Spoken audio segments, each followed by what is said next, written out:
ശബരിമല പോലെ ഉത്തരമലബാറിലും ഒരു തീർത്ഥാടന കേന്ദ്രമുണ്ട്. വർഷത്തിൽ 30 ദിവസം മാത്രം ഭക്തന്മാർ വന്നു പോകുന്ന കുന്നത്തൂർപ്പാടി എന്ന കാട്. ശബരിമലയിൽ അയ്യപ്പനെങ്കിൽ കുന്നത്തൂരിൽ മുത്തപ്പന്റെ മണ്ഡലകാലമാണ്. ഓരോ വർഷവും 20 ലക്ഷത്തിനടുത്ത് തീർത്ഥാടകരാണ് ഇവിടെ വന്നു പോകുന്നത്.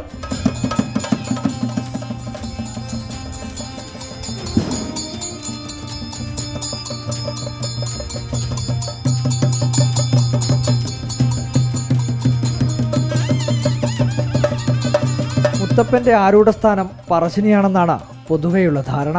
എന്നാൽ കണ്ണൂർ ജില്ലയിലെ പയ്യാവൂർ ഇടുമ്പമലയിലെ കാടിന് നടുവിലാണ് മുത്തപ്പന്റെ ആരൂഢം. കുടകുമലയുടെ ചരിവിലുള്ള ഈ കുന്നത്തൂർപ്പാടി മലയിലേക്കാണ് അയ്യങ്കര ഇല്ലത്തു നിന്നും അച്ഛനോട് കലഹിച്ച് മുത്തപ്പൻ ചെന്നെത്തുന്നത്. പിന്നീട് ഗോത്രവിഭാഗമായ അടിയാന്മാരോടൊപ്പം നായാട്ടും മദ്യപാനവും നടത്തി മുത്തപ്പൻ കുന്നത്തൂർപ്പാടിയിൽ കഴിഞ്ഞു. അവരിലൊരാളായി, അവരുടെ നേതാവായി. മുത്തപ്പൻ അടിയാളന്മാരും നമ്മളുടെ ബന്ധം എന്ന് പറഞ്ഞാൽ ഇന്നത്തെ ആ കാലഘട്ടത്തിൽ അധസ്ഥിത വർഗത്തിൽപ്പെട്ട അഥവാ ഗോത്രവിഭാഗത്തിൽപ്പെട്ട ആളുകളാണ്. അവരൊരു പ്രത്യേക വിഭാഗമായി ഈ കാടുകളിൽ താമസിച്ചിരുന്ന ആളുകളാണ്. അവരെ ഉദ്ധരിക്കുന്നതിന് വേണ്ടി മുത്തപ്പൻ വന്നു. ഞങ്ങളുടെ കൂട്ടത്തിൽ തന്നെ ആയിരുന്നു ഒരു കാലഘട്ടത്തിൽ എന്നുള്ളതാണ് നമ്മൾ ഈ മുത്തപ്പൻ്റെ ചരിത്രവുമായി ബന്ധപ്പെട്ടുള്ളത്. വാഹനങ്ങൾക്ക് പരമാവധി ചെന്നെത്താൻ കഴിയുന്നിടത്തു നിന്നും 1 കിലോമീറ്റർ ദൂരം കാനനപാത. പാറക്കല്ലുകൾക്കിടയിലൂടെ നടന്നു വേണം മടപ്പുരയിലെത്താൻ. വഴിയരികിൽ ചായക്കടകളുണ്ട്. അവിടെ കപ്പയും മുയലും മീനും പന്നിയിറച്ചിയുമെല്ലാം കിട്ടും. നായാട്ട് ദൈവത്തിന് ഇതൊന്നും അന്യമല്ലല്ലോ.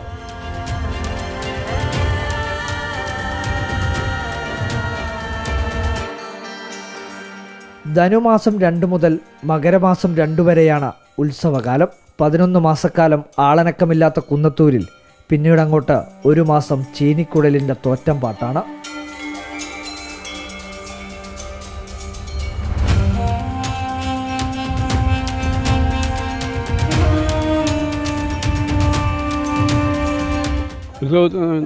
ഈ ഇത്രയും ദിവസമായിട്ട് ഒരു 20 ലക്ഷത്തിൻ്റെ മേലെ ഈ കഴിഞ്ഞ ശനി ഞായർ കൊണ്ട് മാത്രം ഒരു 4 ലക്ഷം പേര് ഉണ്ടായിരുന്നു. അക്കെല്ലാം ഒരു 75,000 മേലെ ആദ്യം മുതൽക്കേ ഉണ്ടായിരുന്നു. ഏകദേശം 20 ലക്ഷത്തിൻ്റെ മേലെ ദർശനം നടത്തിയെന്നാണ് അനുമാനം. കൊടകര, മൈസൂർ, ബാംഗ്ലൂർ, പിന്നെ പോരാതെ നമ്മൾ എല്ലാ ജില്ലകളിൽ നിന്ന്, തിരുവനന്തപുരം മുതൽക്കുള്ള ജില്ലകളിൽ നിന്ന് ഇങ്ങോട്ട് കാസർഗോഡ്, മംഗലാപുരത്തിന് അപ്പുറത്തും ബന്ധമുണ്ട്. കല്ലും മുള്ളും നിറഞ്ഞ കാനനപാതയിലൂടെ നടന്നെത്തിയാൽ ഇരിക്കാൻ പ്രത്യേക ഇരിപ്പിടങ്ങളൊന്നുമില്ല. മണ്ണിലും കല്ലിലും പാറക്കെട്ടിലും മരത്തിൻ്റെ വേരിലുമൊക്കെ തന്നെ ഇരിക്കണം. കാടിനോട് ചേർന്ന ആരാധനാ കേന്ദ്രം. ശ്രീകോവിലില്ല, പകരം ഓലയും നാരും കൊണ്ട് കെട്ടിയുണ്ടാക്കിയ മടപ്പുര. ഇരിക്കാൻ ശ്രീപീഠമില്ല, കല്ലും മണ്ണും ചേർത്ത് കെട്ടിയ തറ. അഭിഷേകത്തിന് നെയ്യും തേനുമല്ല, ചെത്തിയിറക്കിയ പനങ്കല്ല്. നിവേദ്യം നായാട്ടിറച്ചി. ഓലയ്ക്ക് പകരം ഓടയുടെ ചൂട്ട്. നിവേദ്യത്തിനും പൂജയ്ക്കും കാട്ടുചോലയിലെ വെള്ളം. കൂരിരുട്ടിലും ഓടച്ചൂട്ടിൻ്റെ വെട്ടത്തിൽ അടിയാന്മാർ കാട്ടിൽ കയറി മടപ്പുരയിലേക്ക് വെള്ളമെത്തിക്കും. എവിടെ നോക്കിയാലും എങ്ങനെ നോക്കിയാലും മണ്ണും മനുഷ്യനും തമ്മിലുള്ള ബന്ധം. പ്രകൃതി തന്നെ മുത്തപ്പൻ്റെ മുഖത്തെഴുത്തു നടത്തുന്നു.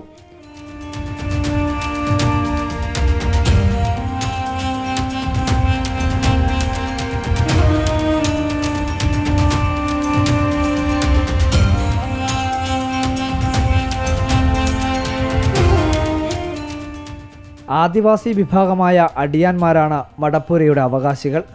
ഇവരിലെ സ്ത്രീകൾക്കും ഇവിടെ തുല്യ അവകാശമാണ്. മടപ്പുരയ്ക്കകത്ത് അടിയാത്തി സ്ത്രീകൾക്കും കയറാം, നിവേദ്യമൊരുക്കാം, പൂജ നടത്താം. ലിംഗവിവേചനമില്ലാത്ത ലോകത്തിലെ തന്നെ അപൂർവം ആരാധനാ കേന്ദ്രങ്ങളിലൊന്നാണ് കുന്നത്തൂർപ്പാടി. സ്ത്രീകൾ മുത്തപ്പൻ്റെ പേര് വിളിക്കുന്നത് തന്നെ വിഭാഗത്തിൽ അടിയാത്തി ആണ്. തൻ്റെ ഭർത്താവ്, കാട്ടിലേക്ക് പോയ ഭർത്താവ് തച്ച് കെട്ടാൻ പോവുക എന്ന് പറയാം. പന, ഈ പനയല്ല, മറ്റേ നെട്ടിപ്പന, വേറെ പനയുണ്ട്, നെട്ടിപ്പന എന്ന് പറയുന്നത്. പന തച്ച് കെട്ടാൻ പോകുക പറയുക. അത് കെട്ടാൻ പോയ ആളുകളെ പതിവിന് സമയമായിട്ടും വീട്ടിലെത്താത്തത് കൊണ്ട് അന്വേഷിച്ച് വരിക. ആ സ്ത്രീ അന്വേഷിച്ച് വരുമ്പോൾ ആ ചെത്തുന്ന പനയുടെ തച്ച് കെട്ടുന്ന പനയുടെ താഴെ ഒരു പതിവില്ലാത്തൊരു ശില നിൽക്കുന്നതായി കാണുകയും ആ മുകളിലേക്ക് നോക്കുമ്പോൾ ഒരു വൃദ്ധരൂപം കാണുകയും ചെയ്തു. അങ്ങനെയാണ് പെട്ടെന്ന് ഈ അടിയാത്തിയാണ് മൂത്തപ്പ എന്ന് വിളിക്കുകയാണ്. ആ മൂത്തപ്പനാണ് ലോപിച്ച് വീണ്ടും മുത്തപ്പ എന്ന ആ സങ്കല്പത്തിലേക്ക് എത്തിയത്. മുത്തപ്പൻ്റെ വാചാലിൽ പറയുന്നത് പോലെ വന്നവരെ മടക്കൂല, പോന്നവരെ വിളിക്കൂല, വിശ്വസിച്ചവരെ ചതിക്കൂല, ചതിച്ചവരെ വിശ്വാസവുമില്ല.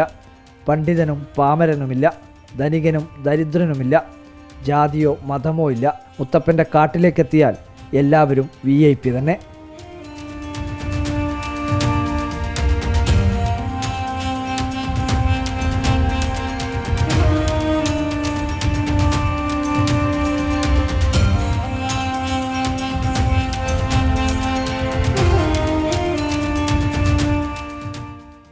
ഉത്തരമലബാറിൻ്റെ ഹൃദയത്തിൽ മുത്തപ്പനോളം മനുഷ്യനെ തൊട്ട മറ്റൊരു ദൈവവുമില്ല. ജാതിയും മതവും നോക്കാതെ, വിവേചനങ്ങളൊന്നുമില്ലാതെ എല്ലാ വിഭാഗം ജനങ്ങളെയും ചേർത്ത് നിർത്തിയ ജനകീയൻ. ദൈവമാണോ മനുഷ്യനാണോ എന്ന് ചോദിച്ചാൽ പച്ചയായ മനുഷ്യൻ്റെ ദൈവികമായ രൂപമാണ് മുത്തപ്പൻ.